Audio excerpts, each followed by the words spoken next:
We want to build the #1 international baseball league. Oh, what a catch! What a catch, baby! Like I said, I feel blessed. The pitcher grabbed by Schlitter goes for the force of the plate. Ground ball, double play, game over. Wow! This is a money ball, gentlemen, and this. Money ball!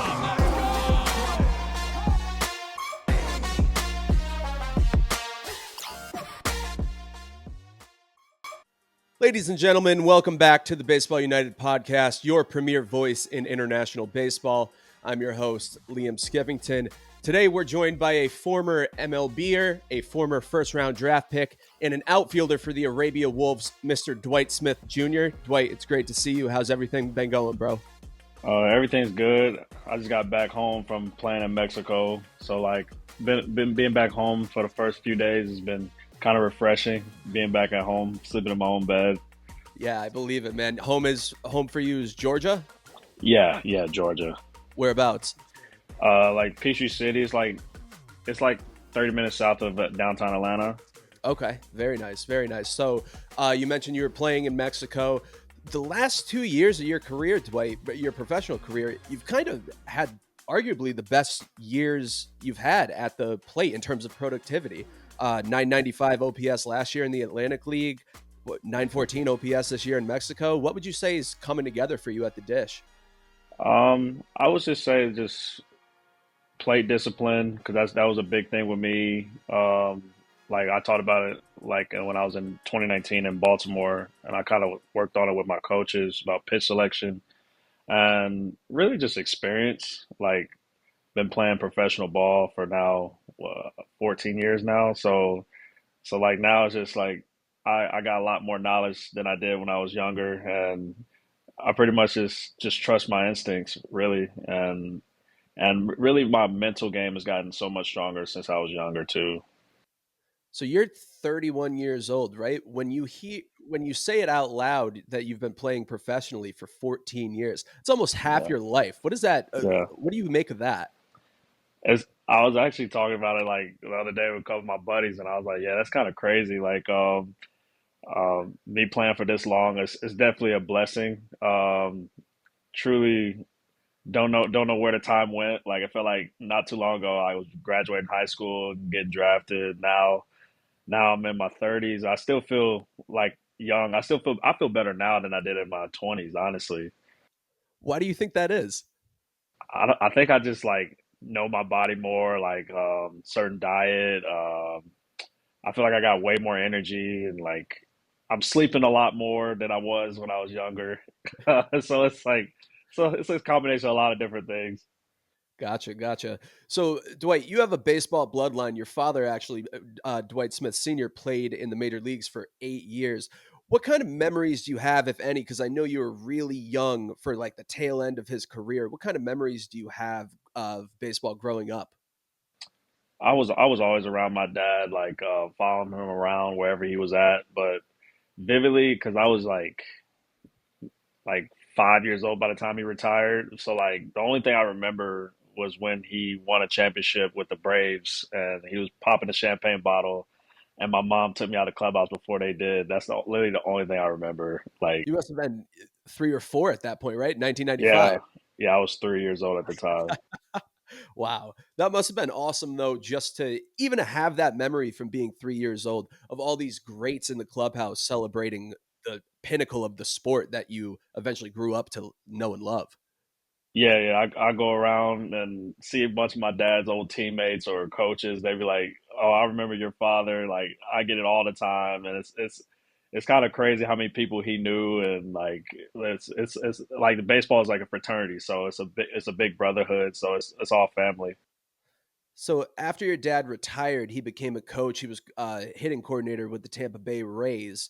Were you able to kind of pick his brain and go to the park with him when he was coaching rather than playing? Because at that point you were a little bit older. You were probably able to retain a lot more of the information that he was giving out.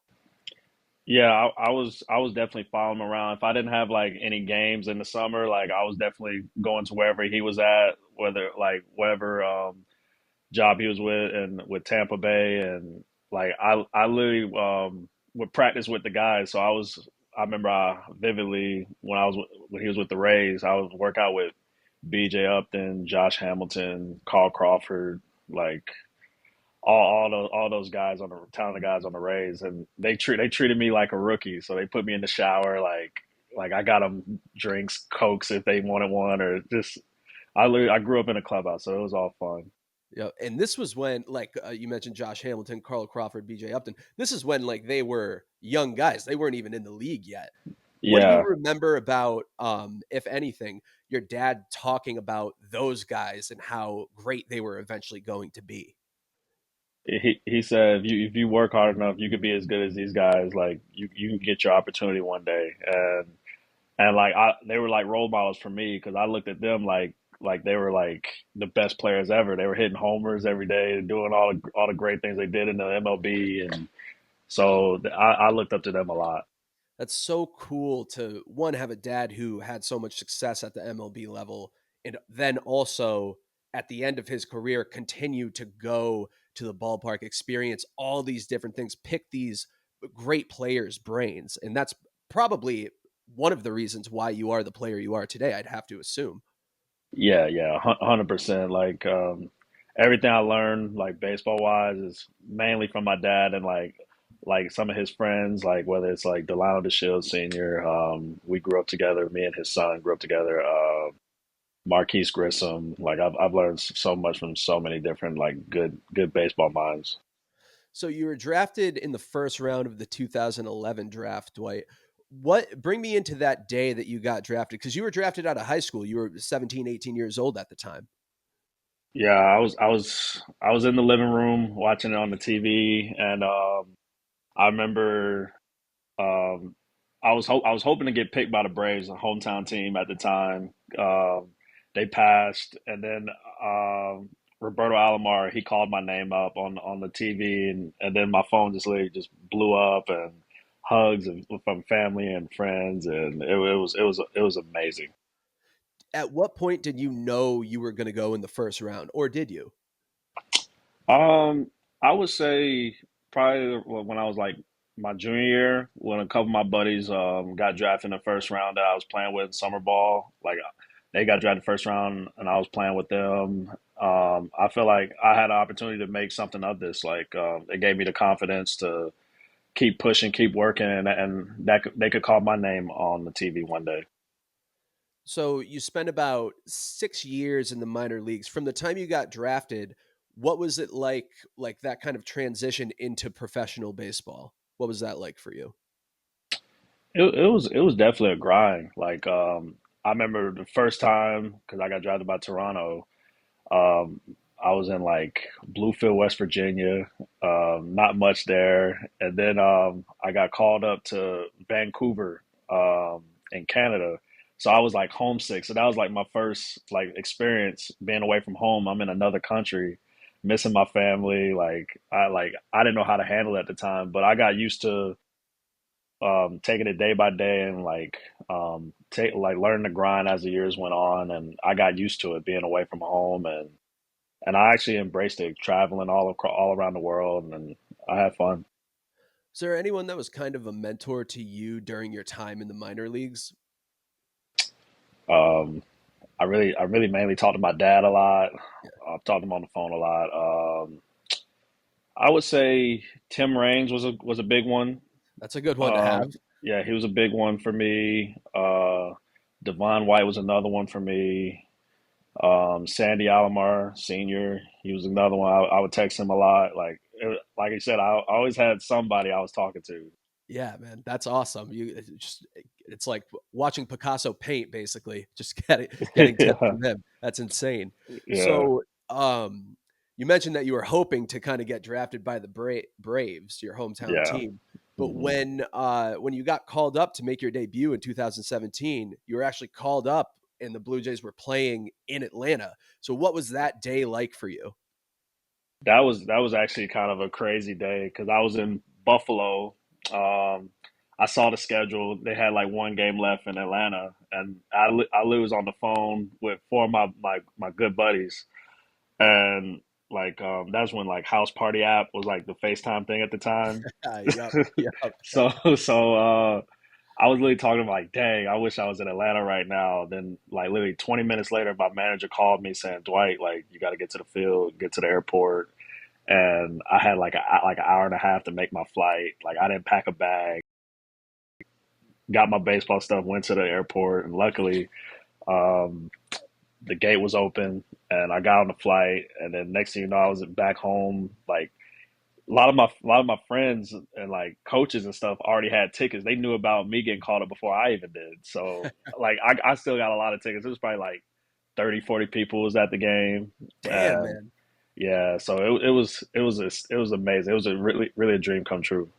But having all your friends and family and closest loved ones there must have kind of, maybe it didn't. Did it kind of help calm the nerves of making your major league debut? No, I was like full of energy. Honestly, I came in because one of my teammates got injured, and the rain delay we had kind of helped me calm down. So honestly, the rain delay helped me because I had so many nerves. Like I was like, I'm moving all over the place. I can't sit down. I'm so excited to play and get that first at bat. So I was just trying to calm down and be myself. So during your time in Toronto, Dwight, you got to play alongside a lot of great players, Josh Hamilton, Jose Bautista, Troy Tulowitzki even.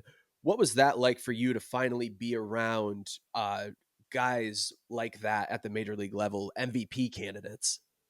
It was insane because when I first got drafted, the first one I knew about was Jose Batista. That was the year he hit like 50 homers, Yep.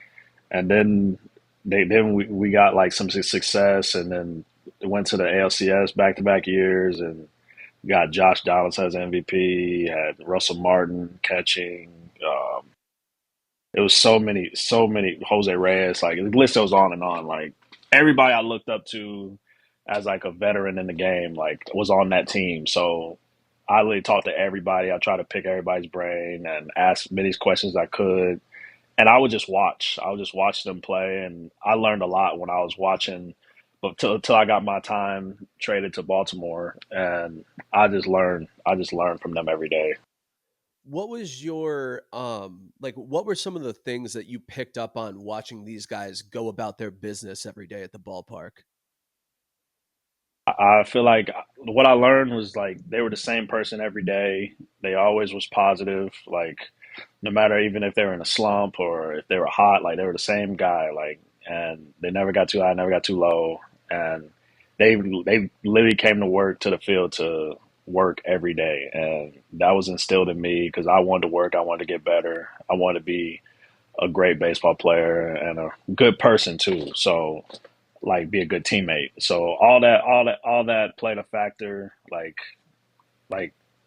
and another guy I talked to was Devin Travis. Like I was at his wedding, and he we was like more the same age. Everybody else was like a little bit older. So I What a really story, Devin Travis. What a story. yeah yeah Crazy. he was a great player, even better person. So like me and him was became like good friends. Very cool. What was it like playing for John Gibbons, kind of like an old school mentality manager?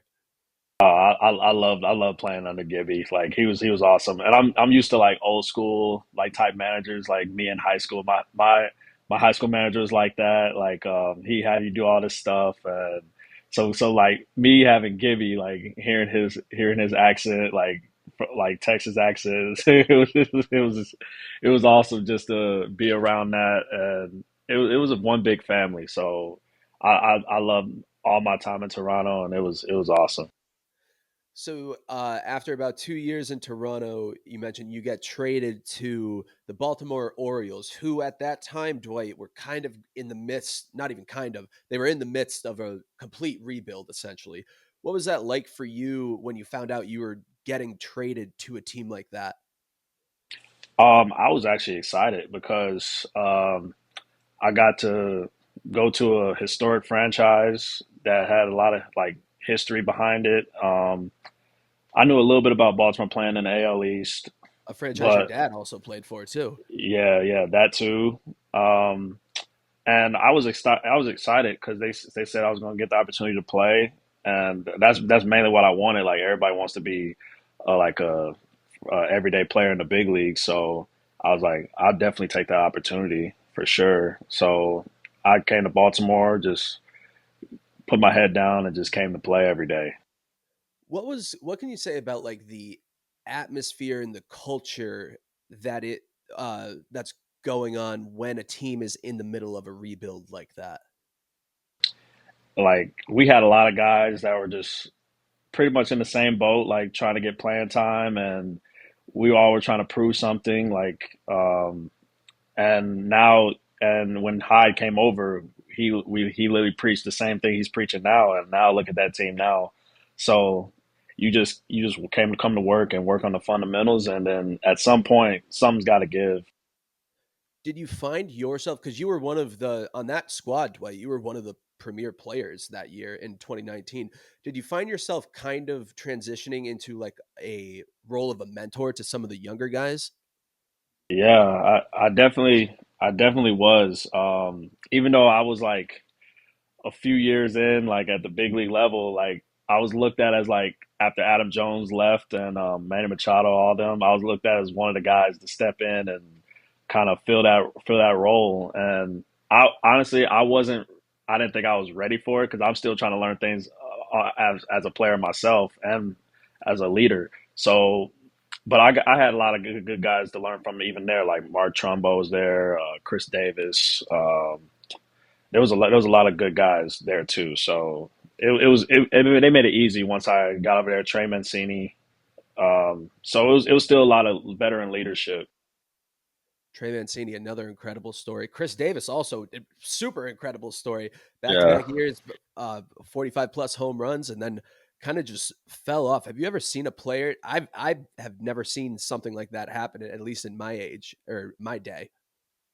I mean, no, like but baseball is a crazy sport. Like it happens. Like guys have down years, guys have great years. So like you're not going to be on top of the mountain, you're not going to be at the bottom. Like as long as you stay somewhere in that middle and be productive, like that's all that means. But he was such a big factor for our team because he taught me a lot of things about the game that I didn't even know about, like learning how to be a leader and like come to work every day no matter what. Like he was in that same mold I talked about with previous guys. And Chris, he was awesome for me. So like I learned even a lot of stuff about off the field stuff from him. So I'll take Right. that.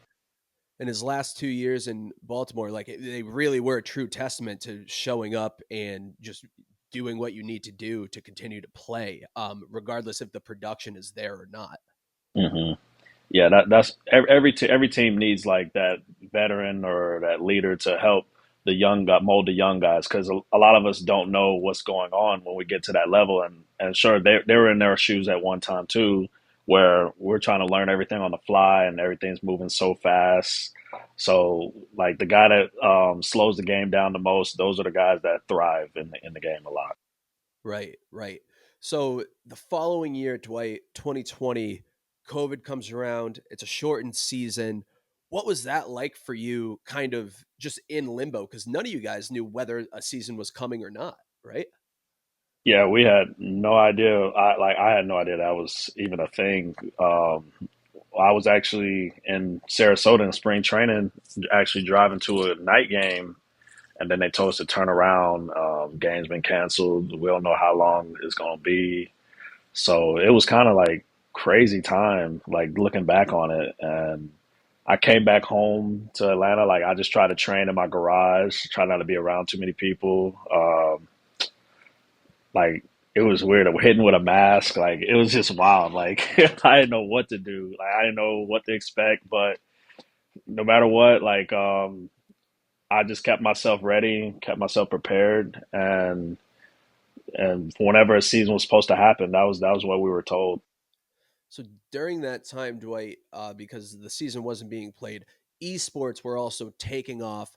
You were chosen as one of the 30 representatives around MLB to compete in an MLB The Show kind of video game tournament, right? Yeah. What was that like for you? And tell me how you have to be good, right? I'm assuming. Well, yeah, I played a lot during that time because there wasn't much to do. So we played a lot of Call of Duty or MLB The Show or NBA 2K, Madden, whatever you could play to Right. pass the time. What was that tournament like for you competing against guys from around the league? And how did you where'd you finish in that tournament? I got to the playoffs with the Orioles, and they were like the worst teams in the game. Yeah. But I knew how to play the game, so like I played a lot, like growing up as a kid, and it was fun just playing against some of the guys. Like you could tell who actually played video games or who didn't. Like I remember one of the games I played against was Hunter Pence, and he was actually pretty good. Like you see how like their approaches is in real life compared to the video game and what they would sit on pitches and whatnot. So it was kind of cool. But pitchers, it was a different side. Like they knew how to pitch, but some of them could hit, some of them couldn't. Like Blake Snell was good in the game. Mike Snell, notorious gamer. Yeah, so like it was a bunch. It was fun, like seeing that whole tournament and talking to guys that you sometimes you won't even get the chance to converse to because you're so busy competing. But now you're competing on like a video game level. It was a different atmosphere. Right. So, Dwight, transitioning a little bit, last year you were selected in the third round of our Baseball United draft to the Arabia Wolves. What was your initial reaction when you heard about our league and it being started in the like targeted towards the Middle East and South Asia? I was like, this could be pretty cool. Like when I heard the idea and I knew what Dubai was doing with like major sports like soccer, I saw boxing, UFC going out there, like F1 racing. So it was definitely picking up. So it was definitely on the rise. But I had no idea, like, because at the time I was just on the couch, just trying to decide if I still wanted to play baseball. And Brandon Phillips, I was just talking to him. He asked me, like, hey, would you be interested in going playing over this league or like at least hearing about it? I was like, yeah, I'll listen, like, check it out. And honestly, that was the best experience when I went over there. It was such a different culture and like the way they turned the whole cricket stadium into a baseball field in like matter of months is was insane. So it was awesome. People recepted it well. I loved it over there. Yeah, it was absolutely incredible. So my next question, Dwight, was going to be when you get to the ballpark in Dubai, what is your first reaction about the field? Honestly, I go to the outfield and check the grass because like normally like they said the grass was pretty thin and it was actually playing like turf. It was the surface was playing kind of fast. So like you just want to make sure the surface is like safe to play on, like any new surface, like any new turf. Um, but I was just taking it in because I've never been to a cricket stadium, never seen a game. So I was just like just looking at the whole stadium, and it was pretty nice, honestly. What can you say about like the atmosphere during that All-Star showcase in terms of the fans first and foremost, then they had all the fireworks, they had the bands, like it was kind of like a college football atmosphere Yeah, almost. What yeah. what was your opinion on that? I liked it honestly because like sometimes like games in the U.S. could get kind of quiet sometimes, and then like if it's like a packed atmosphere, like a Yankee Stadium or like a Red Sox, it's always loud. So you like as us as players, we always want to hear crowd noise, Right. unless you're like the visiting team. But I loved it. Seeing all them people from all over the world, like different countries, like come out to the game and support, like that seeing that alone like showed me how many people are like actually like looking to see baseball like just waiting for it. Right. Were you surprised at how many fans actually showed up to the ballpark for these two games?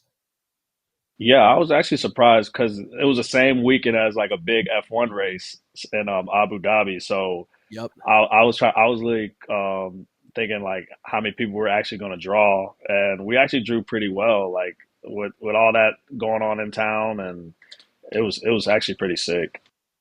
So bring me into the moment. You got a couple hits during our showcase. Bring me into the moment when you first stepped into the batter's box and you kind of saw everything that we've all been talking about for the last, let's say, year and a half come to fruition. I was like, this is really happening. Like when I came into the box and stepped in, I was like, well, it's like a normal game now. But all of us were talking about us being the first to getting a hit or a single or double. Like I was like, all right, I'm trying to be the first to hit a homer. So like we all were trying to just get like milestones of the first ones in like in the Middle East and Dubai. Like I was just taking it all in, like just looking at all the people and like the it was kind of unique because they had like the little VIP section seats on the field. The cabanas on the Yeah, field. I loved it, man. I wish I the could have gotten cabanas. one of those. I was actually thinking about like if a ball's hit over there and I have to run over near there, like how I'm gonna avoid this speaker and then like catch the ball, maybe not, hopefully not run into the net, but like you're an athlete, so you'll adapt to anything though.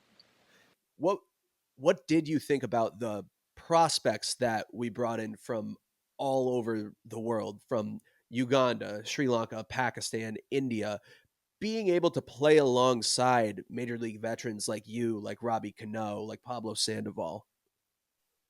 It was actually like you said like earlier, like I was the rookie in Toronto and it flipped. So now like these guys are looking up to me and like all the other veterans in the roster, and like they're just taking it in. Like you see the look in their eyes when they see the field for the first time, and it's like I had that same look when I got called up and debuted in Atlanta. So like it was kind of cool seeing that, and like it takes you back to that moment when you were a rookie and just appreciated like the game so much and just want to do everything to push the game even further.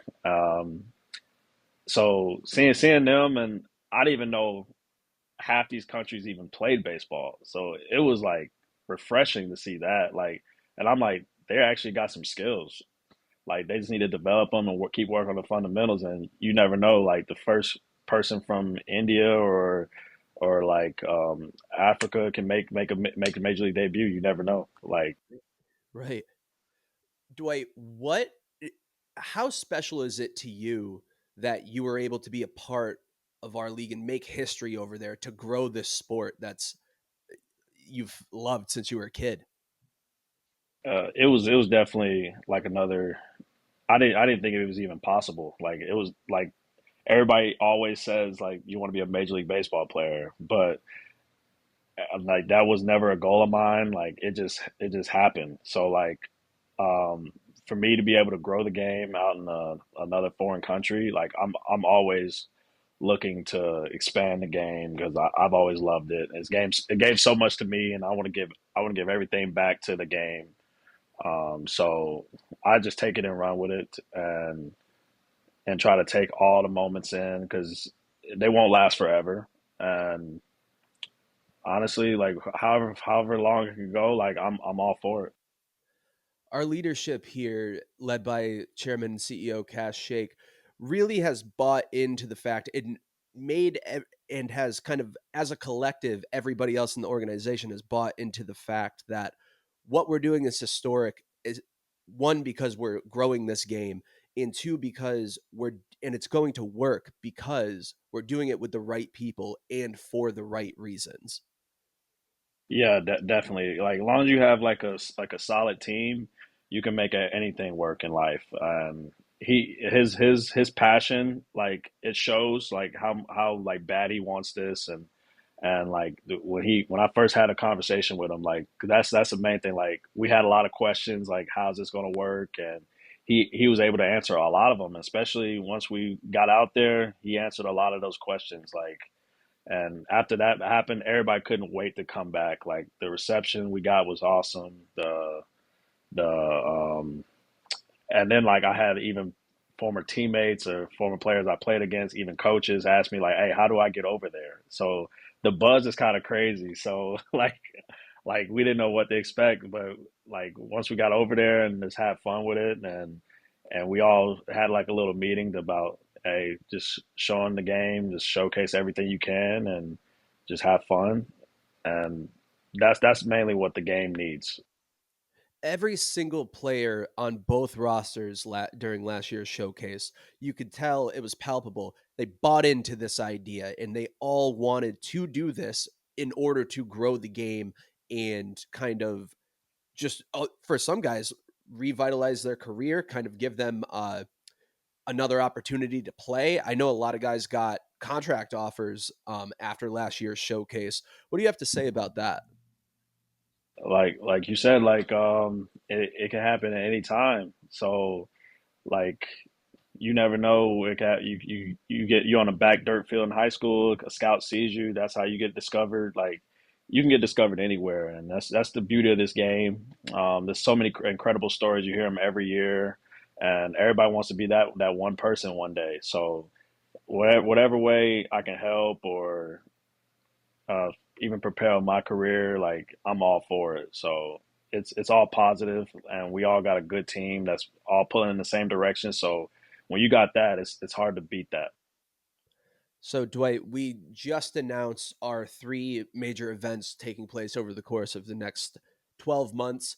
Uh, first, we have first we have the Arab Classic, which is going to be 8 national teams competing in a tournament from that region, which is fantastic. Then we have the Baseball United Cup, which is going to be a 10-game round robin tournament across 8 days with our first 4 franchises. What do you think about that tournament taking place? And how excited are you for that? I'm like you said, I'm definitely excited to go back, and it's definitely going to be competitive. So we definitely want to win that cup. So it's gonna be a fun little competition for those 8 days, and like I can't wait to get back out there and see the improvements of because we didn't have a batting cage, like we was working on like mounds and stuff. So all that stuff, I'm looking to see the improvements we've made over the past year of like how they even made it even better. So I can't wait to see all that. I asked Karan Patel this on a recent episode. How excited are you for like to see how these rivalries between these franchises kind of take place and form? It's gonna be interesting, because like people don't forget about like the some of the blood you have in the states, and you got it. They kind of carried on for years down the road. So, but like I feel like everybody got along like really well over there. Like everybody had like a good aura about them. Like everybody was friendly. So I don't think it will be any of that. Like we're just gonna have fun and just showcase game and show sportsmanship to the young kids out that's looking up to us. Right. And then also in 2025, our biggest announcement, our season 1, our very first season here. It's going to have 5 of our franchises. What do you think about that finally taking place, Dwight, from the first conversation you had about our league to kind of finally being right on the cusp of being able to participate in our very first season? It's been a lot of anticipation because I got a call. It was in I think it was 2022. I think it was the first time I heard about it, and now it's 3 years later that we're finally gonna have a season. So it almost feels like an Olympian. Like you wait 4 years for all this like training and build up, and you finally get to that moment, and now you just want to showcase what you learned over those 4 years to like just have a ball and just take it in and take everything in and really just enjoy that moment because 4 years, 3 years, that's a long time to be waiting and hoping for something to happen. And when it finally does, it's like wow, we did this. Once it does happen. Right. Who initially called you, Dwight, about our league? I actually talked to John and then I talked to Cash. Okay. Um, yeah, so they were explaining it to me because I asked for and I talked to Barry Larkin too. So I talked to everybody I knew about it before I signed off on it, and once I heard all the details on what they're like trying to do, it kind of fit my mold of what I try to do for the game. So I definitely was all on board for it, and I couldn't wait to see how it all played out. And now we see what it's doing, and everybody else wants to get in, and now they're trying to add more teams, and hopefully it can become like its own like little full season summer league at some point. So, all of these baseball Hall of Famers in our ownership group, all of these former All Stars co signing on this league, investing their time, money, ideas into this league, led again by our chairman and CEO, Cash Shake. All of these guys investing into that, Dwight, had to kind of give you, as a baseball player, give you confidence that what we're doing here is going to work, right? Yeah, definitely. Like you definitely want to. You see so many people putting so much time and effort into it, so you don't want to be the one to mess it up. So you definitely want to put your 100% in, like everybody, or you see everybody else doing. So like you see somebody make a play for you on the mound as a pitcher, you want to play for that guy, and it's contagious. So like you just want to keep pulling for everybody. So like I said it before, like we're all pulling in the same direction, and to make this thing a great thing, and to have a league out there for all the kids that want to play baseball that can't make it to the States, or and like wherever, Asia, Australia, like whoever can come out and play. And then you never know, maybe a kid from there could come over to they make their debut over in the States some one day. Dwight, before we let you go, I have one last question for you. Can you give me your Mount Rushmore of outfielders? Outfielder, so like that's four, right? Yep. Yeah. Okay, okay. All right. Barry Bonds, Ken Griffey Jr., Willie Mays. I got one more. Yep. Uh, God, that's tough. I'm gonna put my guy Tim Raines on Mount Rushmore. I'm putting my guy Tim Raines in Okay. there. I'll put him in Okay. there. I like that. I like that. Dwight Smith Jr., thank you so much for the time today, man. Thanks for sharing your story. And I appreciate everything. And I'm looking forward to watching you compete in the BU Cup in season 1. Thank you, Liam. Nice to meet you, and it was a pleasure talking to you.